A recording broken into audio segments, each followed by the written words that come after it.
नमस्कार।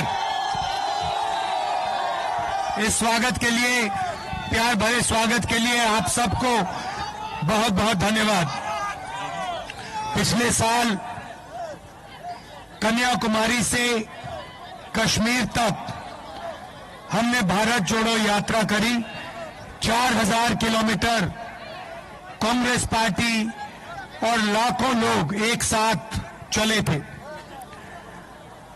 भारत जोड़ो यात्रा के पीछे सोच, जो नफरत बीजेपी के लोग, आरएसएस के लोग फैला रहे हैं, उसके खिलाफ खड़े होने का था।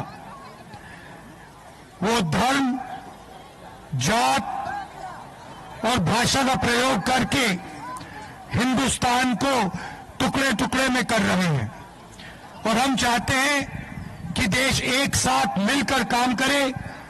हर धर्म के लोग, हर जात के लोग, हर प्रदेश के लोग मिलकर एक साथ आगे बढ़े। भारत जोड़ो यात्रा का बहुत जबरदस्त इंपैक्ट देश के पॉलिटिक्स पर पड़ा। लोगों ने हमसे कहा कि देखिए, आपने कन्याकुमारी से कश्मीर तो यात्रा कर दी, मगर नॉर्थ ईस्ट में, असम में, उड़ीसा में, बाकी प्रदेशों में आपने नहीं की। इसलिए हमने दूसरी यात्रा शुरू की है, भारत जोड़ो न्याय यात्रा, जो हमने मणिपुर से शुरू की, नागालैंड से निकली। अब हम असम में 8 दिन आपके साथ चलेंगे, आपकी जो समस्या है उनको समझेंगे और जनता के सामने, देश के सामने आपके इश्यूज को हम रखेंगे। इसके बाद असम से अरुणाचल, अरुणाचल से बंगाल, ये यात्रा महाराष्ट्र तक जाएगी। तकरीबन 6000 किलोमीटर इस यात्रा का डिस्टेंस है। इसमें हमने न्याय शब्द जोड़ दिया, क्योंकि हिंदुस्तान में, असम में और हिंदुस्तान के हर प्रदेश में जबरदस्त तरीके से अन्याय हो रहा है, भयंकर अन्याय हो रहा है। मणिपुर के बारे में आप जानते हो, पहली बार एक स्टेट में सिविल वॉर लागू है। स्टेट बटा हुआ है और महीने हो गए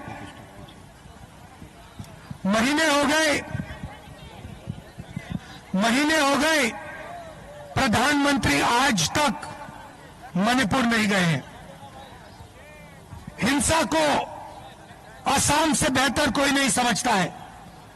एक समय हुआ करता था जब आप लोग बाहर नहीं निकल सकते थे, हिंसा थी, नफरत फैली हुई थी, लोगों की हत्या हो रही थी। और याद रखिए कि कांग्रेस पार्टी खड़ी थी, कांग्रेस पार्टी ने हिंसा को खत्म किया और असम के लोगों को जोड़ा। और आज बीजेपी और आपके चीफ मिनिस्टर असम को बांटने का काम कर रहे हैं।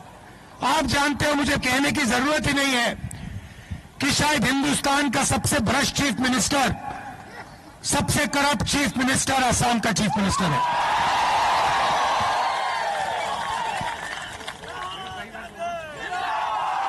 सही बात बोली।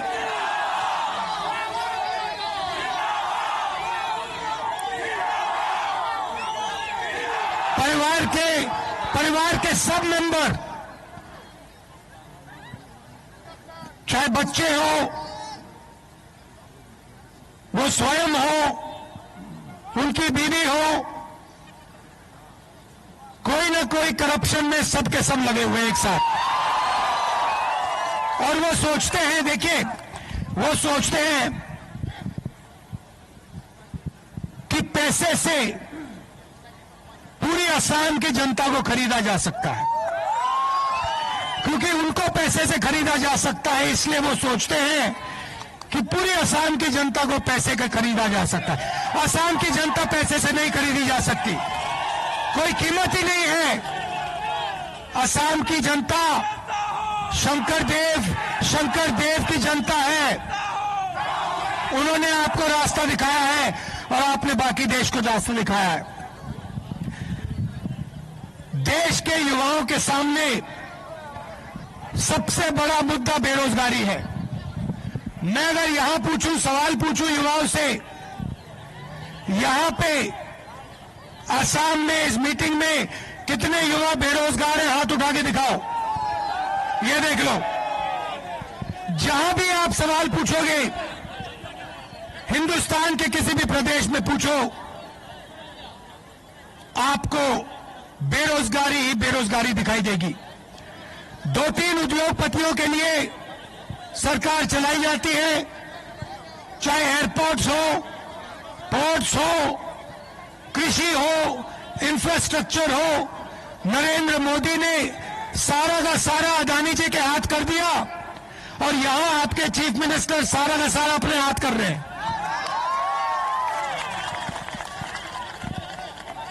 स्मॉल और मीडियम बिजनेस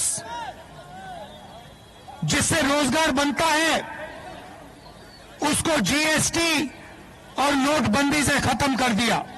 नतीजा है कि देश के सारे उद्योग एक के बाद एक बंद हो रहे हैं, पब्लिक सेक्टर खत्म हो रहा है और युवाओं को रोजगार नहीं मिल रहा है। ये युवाओं के खिलाफ अन्याय है। सबसे बड़ा अन्याय बेरोजगारी युवाओं के खिलाफ हो रहा है। ये हम देश के सामने रखना चाहते हैं। हिंदुस्तान बेरोजगारी के साथ कभी प्रगति नहीं कर सकता है। हमारा वायदा है, कांग्रेस पार्टी का वायदा है कि जो सरकारी वैकेंसीज हैं उनको हम पूरा भर के आपको देंगे और जो छोटे स्मॉल और मीडियम इंडस्ट्री हुआ करती थी, जो आपके यहां इंडस्ट्री हुआ करती थी, उसको हम फिर से रिवाइव करेंगे और युवाओं को रोजगार देने का काम करेंगे। आपने अपनी पूरी शक्ति इस यात्रा को दी। हजारों लोग आज हमारे साथ चले, इसके लिए मैं आपको दिल से धन्यवाद करना चाहता हूं। नमस्कार, जय हिंद। नमस्कार, मैं हूं मानक गुप्ता। अगर आपको हमारा ये वीडियो पसंद आया हो तो इसे लाइक और शेयर जरूर करें और हां, हमें सब्सक्राइब और फॉलो करना ना भूलें ताकि आप देश और दुनिया की कोई खबर मिस ना करें। तो जुड़े रहिए हमारे साथ और देखते रहिए न्यूज़ 24।